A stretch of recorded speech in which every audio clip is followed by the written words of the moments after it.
It is Sunday, November 23rd, 2025, at an undisclosed location. So the time zone is a little bit different, but it is 4:43 in the morning.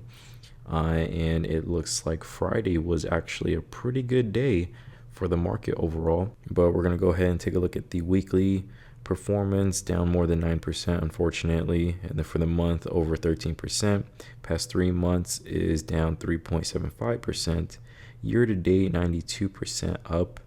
Year over year, 86%. So unfortunately, it's not those crazy numbers like it used to be. I think at one point it was like 150%. But all time is no longer in the 400s.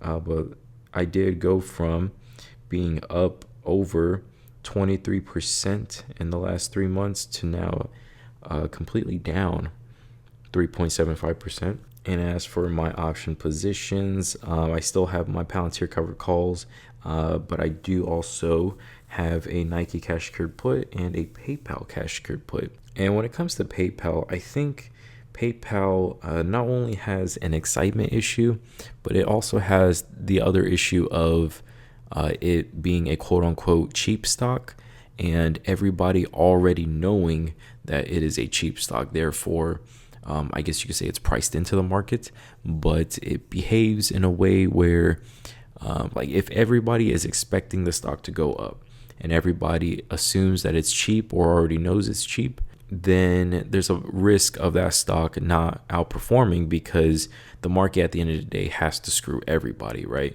If there's a stock that has good fundamentals but has completely crashed, like let's say 90%, but the fundamentals are rapidly shifting, just like Robinhood was when it was $8 a share. The fundamentals of Robinhood were rapidly shifting. And it was a stock that was down 90%. Sentiment was very, very awful on Robinhood, even though fundamentally they were getting better. And you could argue that they were undervalued.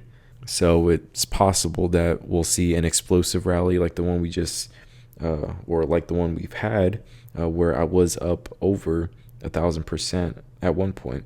But yeah, I just think when it comes to PayPal, everybody already thinks that it's cheap. It's a stock that everybody, it seemed like, were buying January 2026 leaps on it. And now there's only like barely a month left on those quote unquote leaps, right? It's basically a monthly at this point. And I've been seeing a lot of posts on X about people closing out their leaps on PayPal, maybe even selling out of the stock just because they bring up opportunity cost and they bring up other stocks in the market that they want to put money into just because a lot of stocks are down right now. So it is what it is. But I think now that the sentiment has kind of shifted or started to shift on PayPal, we might start to see a rally. But some other stocks that I wanted to point out were Google and Kava. Man, I really wish I had more of these shares. Google is now over $300, and Kava, well, it's slightly down in the aftermarket, but it did hit $50 a share, and it was up 15% at one point in that day. And man, I actually just had some Kava yesterday too, and it is really good. I think it was the garlicky chicken, whatever they call it. But man, that is really good. And the soda, so amazing. I love the blue soda. But anyways, I should have bought more Kava stock before Friday. But now as for my transactions, my recent transactions update that I always give you guys, I don't remember where I left off, but we're just going to go ahead and say I left off at the Target cash secured put that I closed at a hefty profit. I did deposit $20 from my Robinhood credit card, cash it back into my Roth IRA to collect another 60-cent bonus on top of that.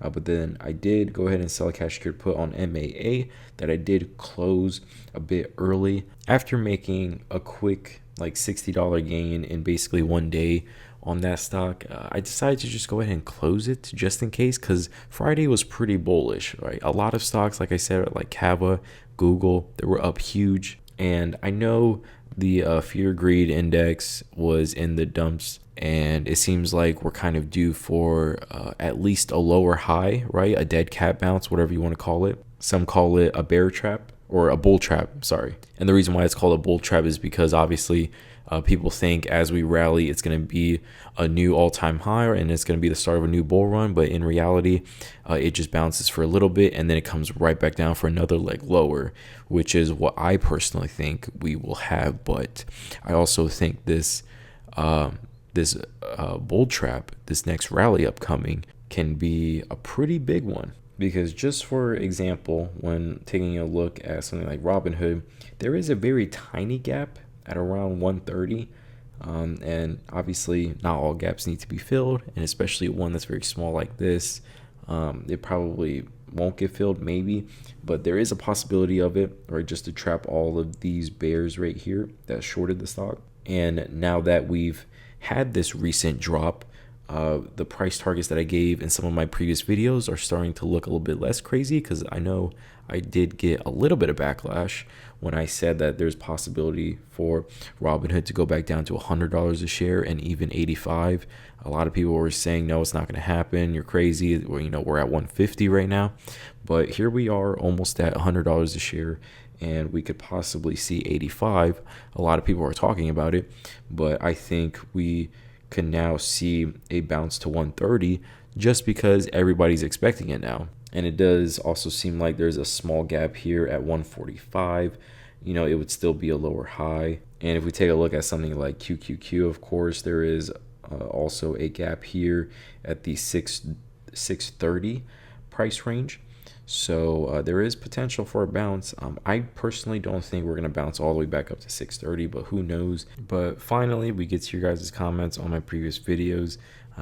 Doesn't look like we have too many, but we have Slow Briss says, yo, I'm 19, just got a job. Any tips on what to invest in? So I also started in the stock market when I was 19. So I get how you're feeling.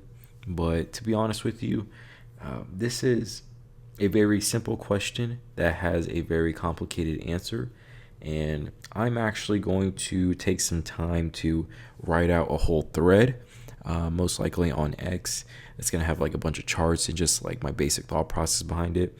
But if you want, you can also go to my previous videos where I guess that my videos that are a little bit more educational, like why I bought Hood at $10, stuff like that. But honestly, man, as of right now, I don't think it's the absolute best time to get in the market. I don't think it's the worst time or the best time. So you can take that for what you will. But if you stick around, most likely in my next video, I'll have that thread ready on my X that you guys can also follow. And I'm just going to go ahead and throw it up here on the screen just so you guys can go ahead and take a look. I did have this post recently where I said one of the most comfortable Nike shoes is on sale right now, extra 20% off if you use the PayPal Pay in 4 promo. I wish this was a paid promotion, but it's not. It's actually a really good shoe. So yeah, like these shoes, guys, if any of you guys are into shoes, these are one of the most comfortable pairs of shoes I've ever had, and they're like over 50% off right now, and that's before the 20% off that PayPal gives you. So I really wish I had like a dual sponsorship from Nike and PayPal. That would be amazing, but unfortunately this is just an honest post from someone that is very satisfied with both the Nike shoe and the recent PayPal promotion, even though it's probably not very profitable for them. And of course, we have an OG of the channel, A. Carl, that says, good morning, my friend. Hey, man, I know we're all hurting and you're hurting especially, but we need you right now to put some videos out, help us see what's going on. Keep your chin up, my friend. And honestly, I wasn't really hurt by this. Like I said in my previous videos before this drop, I was kind of expecting this to happen, and I wanted it to happen so that I could close all of my covered calls out at a profit. And I did so with my Robinhood covered calls. So I'm happy about that. But I also wanted to go back to a question that I had previously that I answered in my previous video from TDTY, where I know we had a bit of a discussion regarding my conviction in Robinhood, why I've been talking bad about it. Well, some of that also had to do with Robinhood's stock price constantly going up and tagging 150, of course.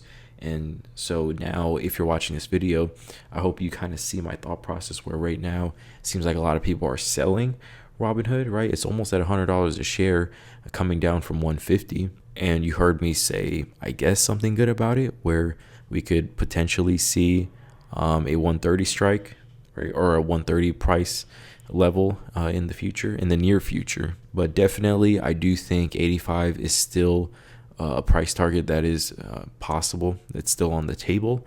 But with all of the bearish sentiment, the fear greed index, people, basically everybody is hurting right now, just like A. Carl's comment recently. So with that being said, everybody's bearish, everybody's hurting right now. So I think a possibility for something like a Friday, what happened on Friday, could continue to push asset prices up a little bit more, and Robinhood could possibly tag 130.